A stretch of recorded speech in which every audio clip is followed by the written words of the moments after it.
Thanks for checking out Symphony on YouTube. Please be sure to subscribe and like our videos for updates.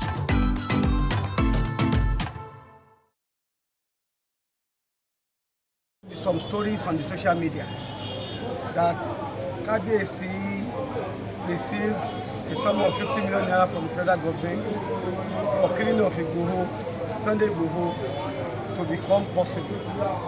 We want to seize this opportunity to tell the public that KBC did not collect one dime from anybody. Sunday Igboho is a Yoruba man.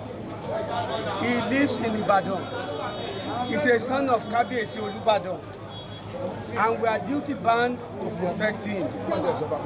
He is operating, if he operates within the limits, within the ambit of the law, we are supposed to do what? To protect him. So KBC is using this opportunity to say that we did not collect any money from anybody in respect of anybody at all. We didn't receive any money. At 92 going to 93, what does he need money for? To rear up children, to send children to school, to build houses, to buy vehicles. So what has he not bought? What has he not been able to? He has become fulfilled in life. So it is not true.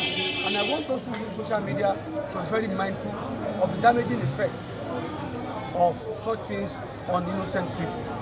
So now that the people have come, they have seen for themselves that what was reported is not true.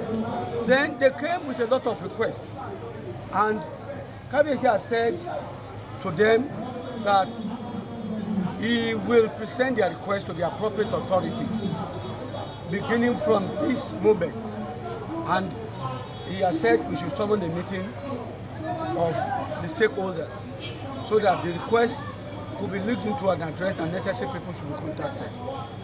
We do not want any anarchy in the land, and we want all our youths to operate within the ambit of the law. That